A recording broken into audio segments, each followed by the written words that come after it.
అందరికీ నమస్కారం అండి. ఇక్కడికి వచ్చిన మీడియా వారికి, ఫ్రెండ్స్ అండ్ ఫ్యామిలీ, మెగా అభిమానులందరికీ, అలాగే నా వెల్ విషర్స్ అందరికీ థ్యాంక్ యూ సో మచ్. ఇక్కడికి విష్ చేయడానికి వచ్చిన పెద్దలందరికీ thank you so much sir. Shilpakala Vedika ఎన్ని చూసింటాం, ఎన్ని ఈవెంట్లు చూసింటాం. చిరంజీవి గారి ఈవెంట్లు, పవన్ కళ్యాణ్ గారి ఈవెంట్లు శిల్పకళా వేదికలో జరుగుతుంటే ఎక్కడో రాయచీట్లోనో రాజంపేటలోనో టీవీలో చూసుకుంటా ఈవెంట్లు చూసి ఈరోజు వీడు ఈ అబ్బోరం అనేవాడు సినిమా తీసి ఆ సినిమాలో వీడు హీరోగా ఉండి ఆ సినిమాకి చిరంజీవి గారు ఈవెంట్కి గెస్ట్గా రావడం అన్నది sir literally blessed feeling sir. Thank you so much. నాకు తెలిసిన చిరంజీవి గారి గురించి ఒక మాట చెప్పాలనుకుంటున్నాను. ఇంద్రా సినిమాలో సింహాసనం పైన కూర్చుండే అర్హత పైన ఇంద్రుంది, కింద ఈ ఇంద్రసేనుంది అన్నప్పుడు దీంతదన ఇంద్ర కదిలేటి పిడుగు ఓ ఇంద్ర అన్నప్పుడు ఆయన చైర్లో కూర్చున్నప్పుడు ఆయన రాజసం. జై చిరంజీవి సినిమాలో అలా కాదురా ఆచి తూచి అడుగులేయాలి అన్నప్పుడు ఆయన తుంటరిగా చేసే ఒక అల్లరి. శంకర్దాద ఎంబీబీఎస్లో అన్న కాలేజ్ అట్టుగాదే ఇటు అన్నప్పుడు ఆయన వాకింగ్ చేస్తున్నప్పుడు చిరంజీవి గారి స్వాగు. ఠాగూర్ సినిమాలో మన్మద మన్మద మామపుత్రుడా ఇంద్రుడై చంద్రుడై కన్ను కొట్టరా అన్నప్పుడు ఆయన కన్ను కొట్టి వీణ స్టెప్ వేస్తుంటే డాన్స్ రా నా ఒంట్లో వీణలు మోగడం. అన్నయ్య సినిమాలో వాన వల్లప్ప వల్లప్ప వల్లప్ప గించే అంటుంటే సౌందర్య గారితో ఆయన రొమాన్స్ చేస్తుంటే, సారీ రొమాన్స్ కాదు అల్లరి చేస్తుంటే, సార్ ఏ మాటగా మాట బాసు చిలిపితనంలో మీ తర్వాతనే సార్ ఎవరైనా. Thank you so much. ఒక మాటలో చెప్పాలంటే మా అన్నయ్య గారు చిరంజీవి గారికి అభిమాని, మా అన్నయ్య గారు చిరంజీవి గారికి అభిమాని, వాళ్ళ తమ్ముడు గారికి నేను పెద్ద అభిమాని. మేము వేసిన బ్యానర్లు, కట్టిన కట్అవుట్లు, థియేటర్లో చేసిన రచ్చ అంతా ఇంత కాదు.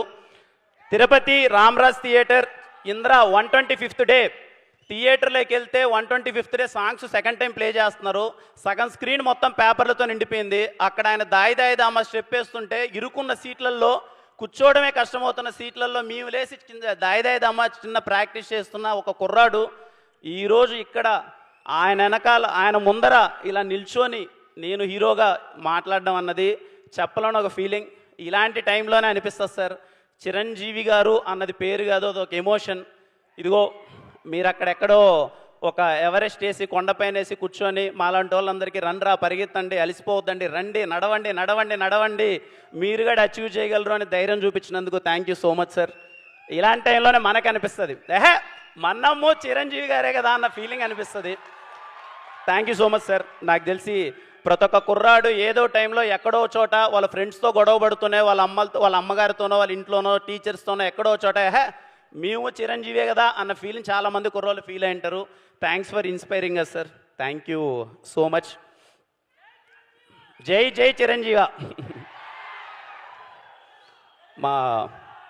మా ప్రొడ్యూసర్స్ గారి గురించి చెప్పాలి sir. Sairaj garu, SKN garu, thank you so much sir. From the day 1 till now నాకు కిక్ వచ్చింది సార్ మీతో సినిమా చేస్తుంటే. Thank you so much. వాళ్ళ ప్యాషన్, సినిమా పట్ల వాళ్ళకున్న ప్రేమ ఎప్పుడు డ్రైవ్ చేస్తూనే ఉన్నది. Thank you so much sir. Thank you Dheeraj అన్న. థ్యాంక్ యూ ధీరజ్ అన్న. ఎప్పుడు వెనక నుంచి భయ్యా నువ్వు చెయ్యి భయ్యా, నువ్వు ప్రమోషన్ చేయి, ఏం చేయాలో చెప్పు భయ్యా అని చెప్పి అసలు ఎప్పుడు సపోర్ట్ చేస్తున్నారు. Thank you so much. సినిమాలో పనిచేసిన ప్రతి ఒక్క ఆర్టిస్టులకి థ్యాంక్ యూ సో మచ్. నేను పేరు పేరున అందరితో సక్సెస్ మీట్లో మాట్లాడుతాను, ఎందుకంటే ఈ సినిమా ఖచ్చితంగా సక్సెస్ మీట్ ఉంటుంది. అండ్ అలాగే మణిశర్మ గారికి sir thank you so much. Manisharma garu, మా గౌరీ చూడండి ఎంత చక్కగా ఉందో Gauri. Thank you Gauri for being amazing costar. Thank you for నివిలేందే స్టీవెన్ లేడు పక్క, నువ్వు ఎదురుగా అంత బాగా యాక్ట్ చేస్తుంటేనే నేను ఇంకా ఎమోట్ చేయగలిగాను. Thank you so much. Ravanna happy birthday Ravanna. ఎంత స్పెషల్ చూడండి ఆయనకి, ఆయన బర్త్డేకి చిరంజీవి గారు వచ్చారు. ఎంతమంది ఇది ఒక్కుతుంది అలాంటి బర్త్డే.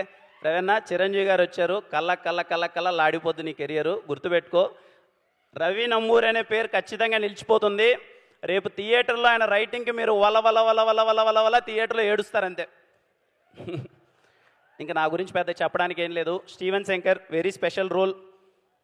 ఏదో కేరామ్ కమర్షియల్ సినిమాలు మంచిగా ఎంటర్టైన్ చేశాను. మీరు చాలా పెద్ద హిట్ ఇచ్చారు, మంచిగా ఓన్ చేసుకున్నారు, ఆశీర్వదించారు మనోడ్రా అని చెప్పి. ఆ తర్వాత Steven Shankar very emotional role. నాకు ఎందుకో మళ్ళీ ఒక్కసారి మీ అందరి ముందు ఇన్నోసెంట్గా కనిపించాలనిపించింది. చిన్న అల్లరి చేసుకుంటూ తొంటరితనంగా చేసుకుంటూ వాడు నా కెరియర్కి చాలా బాగా కనెక్ట్ అయిన రోల్. వాడికి ఎప్పుడైనా సరే స్టీవెన్ శంకర్ అని రిటర్న్ అండ్ డైరెక్టెడ్ బై చూసుకోవాలన్న వాడి కోరిక, ఆ కష్టాలు అవన్నీ నేను చూశాను. నాకు చాలా మంచి రిలేటబుల్ రోల్. ఖచ్చితంగా స్టీవెన్ శంకర్ అనేవాడు మీకు రేపు కనెక్ట్ అవుతాడు, మీకు నచ్చుతాడు, వాడు మిమ్మల్ని ఎంటర్టైన్ చేస్తాడు అని నేను కోరుకుంటున్నాను. ఇంకా మీరే చూసి చెప్పాలి నా గురించి ఎలా చేశానో ఏంటి అన్నది. ఫైనల్గా ఒకటే మాట, నేను మాటిస్తున్నానమ్మా, ఇంట్లో ఉన్న అవ్వ తాత అమ్మ చెల్లి అక్క అన్న తమ్ముడు అందరూ మీ ఇంట్లో వాడి మాటగా తీసుకొని సినిమాకి వెళ్ళండి. ఖచ్చితంగా సినిమా మీకు నచ్చుతుంది. ఎంత మోతారు నచ్చుతుందని నేను చెప్పను, ఎప్పుడు చెప్పను. కొంతమందికి ఎక్కువ నచ్చచ్చు, కొంతమంది ఒక మాదిరి నచ్చచ్చు. కానీ చెన్నై లవ్ స్టోరీ అనే ప్రేమ కథ మీ అందరికీ ఖచ్చితంగా నచ్చుతుంది. బుక్ మై షోలోనో డిస్ట్రిక్ట్ యాప్లోనో ఇంకొక యాప్ మీరు టికెట్ నొక్కండి, థియేటర్కి వెళ్ళండి. అది నా కాన్ఫిడెన్స్. స్టీవెన్ శంకర్ ఒక్కసారి పరిచయం అయితే ఎప్పటికీ మర్చిపోలేరు. Thank you all.